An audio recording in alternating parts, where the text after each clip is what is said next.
It's okay. No, it's okay.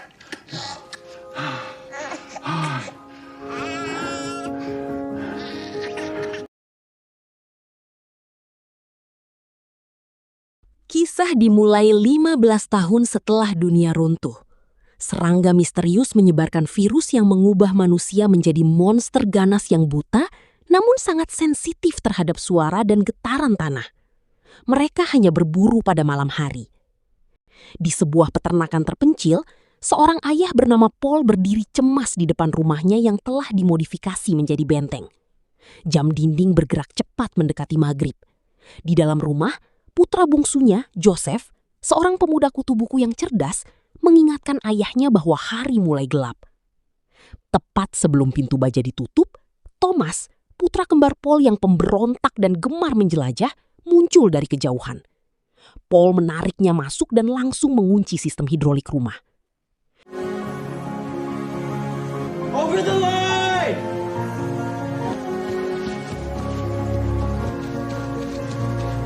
You're late! Sorry, I lost track of time. All right.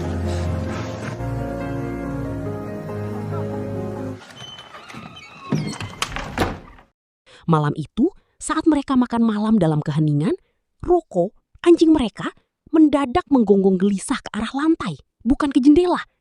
Pintu depan dihantam keras oleh sesuatu dari luar. Paul mematikan semua lampu. Teror pertama berlalu dalam kegelapan.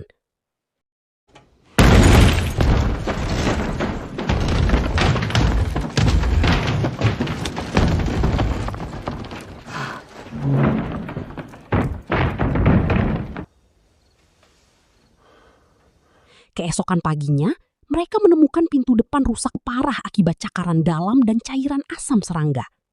Sambil mencari kayu untuk perbaikan, Joseph sibuk mengotak-atik sebuah mobil tua. Berkat kecerdasannya, mesin mobil itu akhirnya menyala kembali dengan suara yang diredam. Is it okay if I go now? Cut up the bush and stack the wood by the house. Do what he wants. You can't stop the grass. Working on?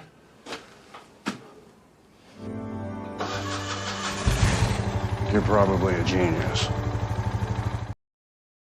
Paul bangga dan langsung mengajari Joseph mengemudi, berharap mobil ini bisa menjadi alat untuk mencari bantuan luar. Melihat hal itu, Thomas meminta izin untuk pergi ke peternakan Rose, tetangga jauh mereka. Namun, Paul menolak dan justru memerintahkan Thomas menemani Joseph mencari suku cadang di reruntuhan kota menggunakan mobil tersebut.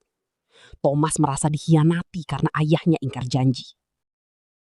Di tengah perjalanan, ego remaja Thomas meledak. Ia melampiaskan kemarahannya pada Joseph, menuduh saudaranya sebagai anak emas yang penakut. Kesal dengan penghinaan itu, Joseph menyuruh Thomas pergi. Thomas turun dari mobil dan berjalan kaki menuju peternakan Rose, berjanji untuk bertemu kembali sebelum matahari terbenam. Find that hill. That we can go back together.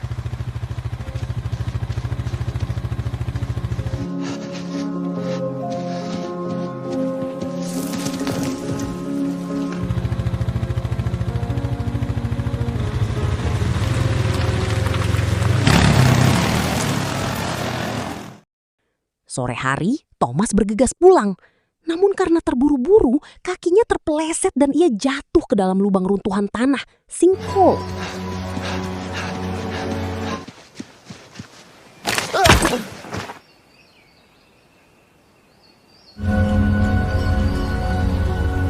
Di dasar lubang yang gelap gulita, Thomas menyalakan korek api dan membeku ketakutan. Sebuah tangan monster merayap keluar dari dinding tanah, siap mencabik-cabiknya. Tepat pada waktunya, Paul yang mencari Thomas karena tak kunjung pulang, turun ke lubang dan menembak monster itu. Namun karena malam sudah tiba dan jalan keluar terlalu curam, Paul dan Thomas terpaksa berlindung di dalam sebuah gua terdekat. Malam itu menjadi malam yang mengerikan. Di gua, sekelompok monster mulai berdatangan. Tragisnya, mereka tidak hanya menyerang dari depan, tapi juga menggali dinding gua dari dalam tanah. Dalam kondisi terkepung, Paul mengambil bahan peledak, mendorong Thomas menjauh dan meledakkan diri bersama gua tersebut demi menyelamatkan putranya. We gotta get out of here. Dad, they trapped us in. Back against the wall.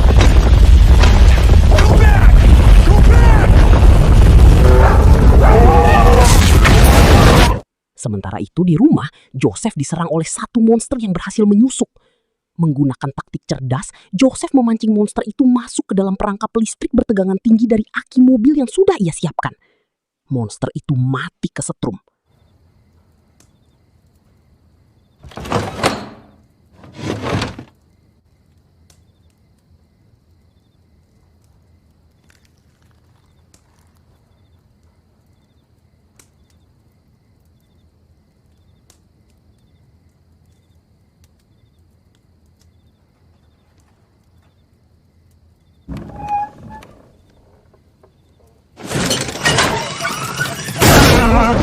Keesokan paginya, Joseph yang cemas mencari ayah dan saudaranya menggunakan mobil. Di tengah jalan, ia menemukan Thomas yang terluka sedang menyeret tubuh Paul yang sekarat, namun masih bernapas dari reruntuhan gua. Mereka segera membawa Paul pulang.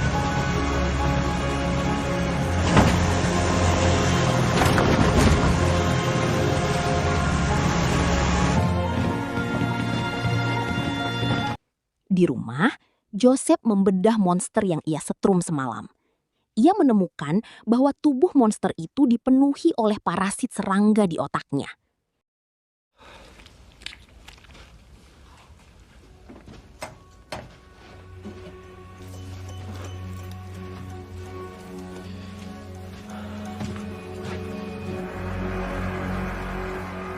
Mengetahui Paul membutuhkan antibiotik militer, mereka memutuskan membawa Paul ke peternakan Rose. Namun, keputusasaan mengubah manusia menjadi egois. Tuan dan Nyonya Rose menolak memberikan obat karena persediaan mereka terbatas. Mereka hanya menawarkan satu solusi. Thomas boleh tinggal di sana agar beban makanan keluarga Paul berkurang. Joseph yang frustrasi dengan kecerobohan Thomas selama ini mendukung ide itu dan menyalahkan Thomas atas kondisi ayah mereka. Terjadi baku hantam antar saudara. Sebelum akhirnya Joseph pergi membawa Paul kembali ke rumah tanpa obat. He's gonna... Stop!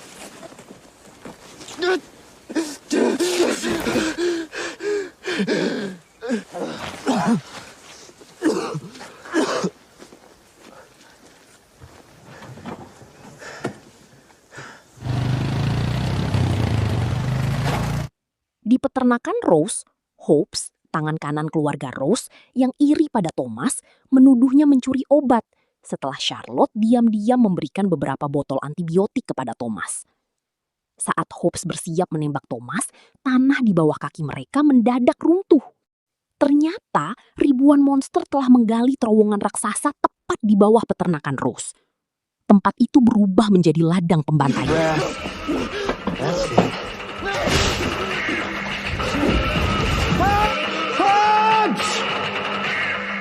Tuan dan Nyonya Rose tewas seketika. Di tengah kekacauan, Charlotte berhasil membebaskan ikatan Thomas, dan keduanya melarikan diri menggunakan sisa logistik yang ada.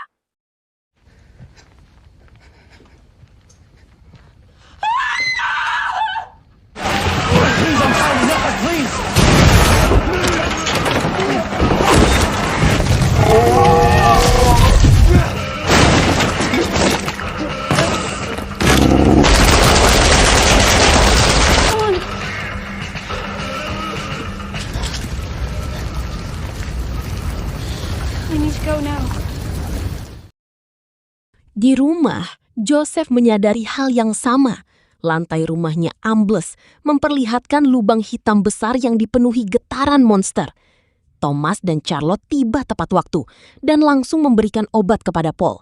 Setelah meminumnya, Paul sadar kembali. Joseph menjelaskan situasi kritis ini kepada ayahnya. Paul, meski tubuhnya masih lemah, menatap kedua putranya yang kini telah bersatu dan berkata, "Kita sudah selesai bersembunyi. Malam ini kita layan mereka."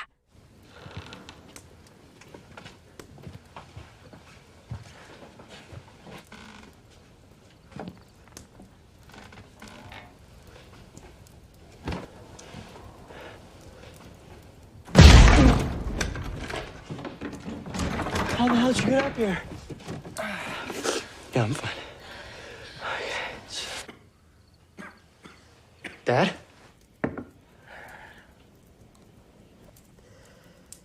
They've dug under the house. Rumah diubah menjadi jebakan maut. Joseph merakit bom sisa, sementara Thomas dan Charlotte memperkuat dinding. Malam tiba, dan suara gemuruh terdengar dari bawah tanah. Monster bermunculan dari lantai, cerobong asap, dan jendela. Charlotte menembak dengan senapan, Thomas bertarung dengan pisau, dan Paul menggunakan sisa kekuatannya menghantam monster dengan tongkat baseball.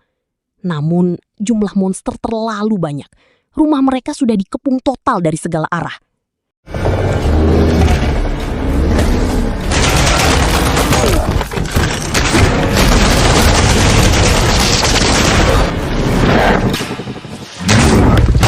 Menyadari mereka tidak akan selamat, Joseph meminta ayahnya untuk lari ke mobil.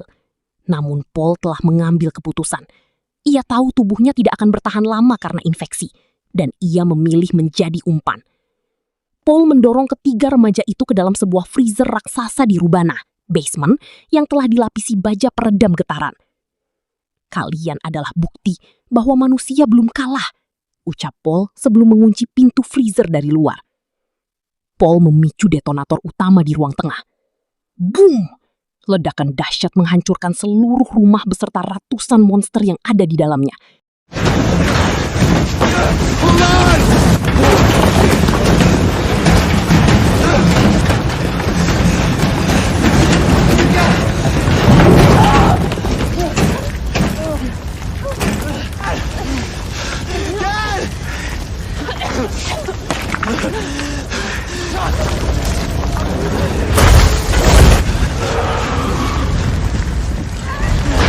Go now? Yes, turn it, turn it, turn it.